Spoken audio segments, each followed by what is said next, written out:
Well, thank you. It's my pleasure to be here. I've done a number of things over the years with Colorado Christian University and the Centennial Institute, and I played a bit part in the documentary that Jeff Hunt made a few years ago, and it's great to be here with you all in person. So Jeff gave me 7.5 minutes, now maybe 7 minutes, to do 2 advertisements, and that might sound self-serving, but if you don't like that, you can blame him. He invited me to do it. So over the course of my 30-year academic career, I've written or edited about a dozen academic books, but over the last 5 years, I felt called to write for the general reading public, and Jeff was kind enough to ask me to say a few words about my most recent book, and I think the reason is not to help me sell books, but because he thinks it might be a useful tool for you to have. The book is called Proclaim Liberty Throughout All the Land, How Christianity Has Advanced Liberty and Equality for All Americans. Now, if you just think about the title for a moment, you can see I'm pushing back against a very common narrative made by the 1619 Project of the New York Times, far too many academic books, far too many popular books, that basically argue that Christianity has mostly been a repressive force, an oppressive force, and we've only made advances in America when we've overcome Christianity, at least traditional manifestations of Christianity, and perhaps rejected it altogether, or at least traded it in for progressive versions of Christianity. And what I argued throughout the book is I recognize, of course, some Christians appeal to the Bible or Christian theology to defend slavery or racism or sexism. The Bible has been used in that way. We have to recognize that. But on balance, from the Puritans through the abolitionists to the present day, it has very much been a force for good. To just give one brief taste of this, America's founders are often called a bunch of hypocrites because they wrote these wonderful words in the Declaration of Independence. We hold these truths to be self-evident that all men are created equal, that they're endowed by their Creator with certain unalienable rights, among which are life, liberty, and the pursuit of happiness. They wrote these wonderful words, and yet they held slaves, and therefore they're hypocrites, right? And one of the chapters of the book, and this is just to give you a taste of the argument, I show, first of all, wait, many white Americans never owned slaves. Many founders never owned slaves. Some founders who owned slaves came to recognize it was an evil institution, and so they voluntarily freed their slaves. John Dickinson, at one point, the largest slave owner in Delaware, freed all of his slaves voluntarily. Ben Franklin owned 5 slaves throughout his lifetime, eventually freed the last of them, and became president of the Pennsylvania Manumission Society. John Jay, the first Chief Justice, owned a few slaves, freed them, and as governor of New York signed New York's statute that put slavery on the road to extinction. No founder is defending slavery as a positive good. Everyone recognizes it's an evil institution. The question is, how do we end it? And they came to these conclusions not despite their Christian convictions, but exactly because of them. Now, they did a lot of good things. The Northwest Ordinance banning the expansion of slavery. 8 states voluntarily abolished slavery or put it on the road to extinction between 1776, 1804, 1808. The moment they first could do it, Congress banned the importation of slaves. And yet the invention of the cotton gin gave slavery a new lease on life into the 19th century. And so what did Christians do?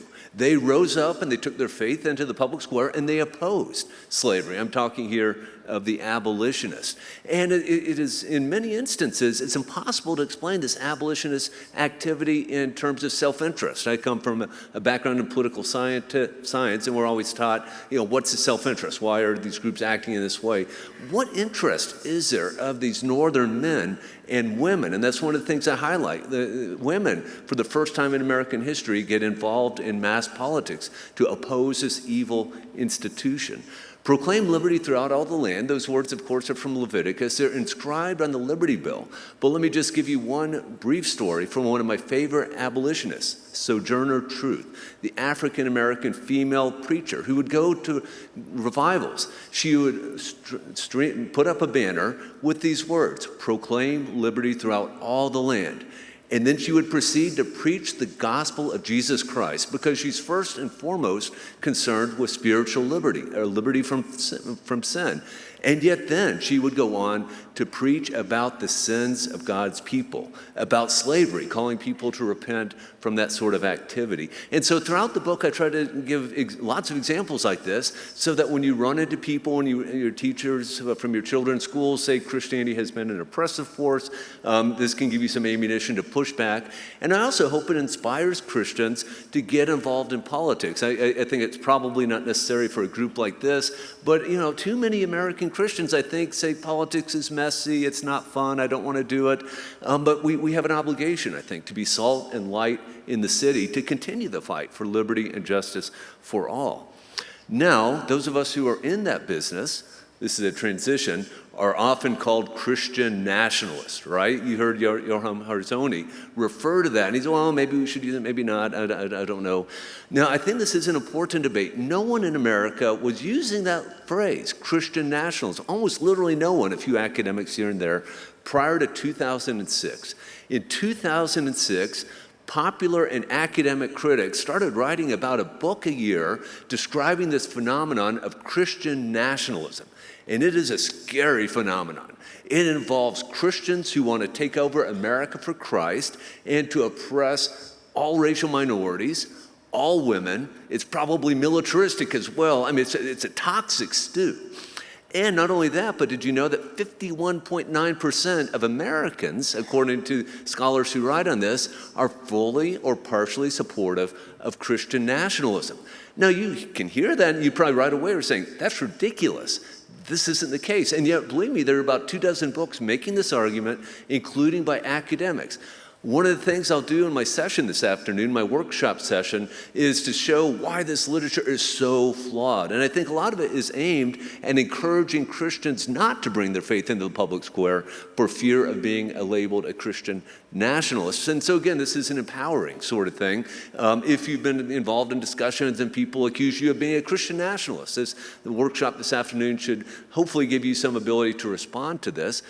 Now, beginning in 2022, for the first time, Christians started embracing this label. Marjorie Taylor Greene first, Andrew Torba and Andrew Iskler second, Stephen Wolfe third, Doug Wilson fourth. And so for the first, and there are a few other people, I'm mentioning people mostly who are writing on it, with the exception of Marjorie Taylor Greene. And they're saying, no, Christian nationalism is a good thing. Now, they do not mean that toxic stew of racism, sexism, and so forth. And yet, I'll discuss their work, and it basically suggests what Christians might think about Christian nationalism. Now, I'm not sure if the workshops will be live streamed like this is, but in case you can't make it, the Centennial Institute had me write a white paper, Christian Reflections on Christian Nationalism. That's available online, and so if you're unable to make the workshop, you can go and get that and read it for yourself. Well, I hope to see many of you all this afternoon at 3:15. Thank you very much.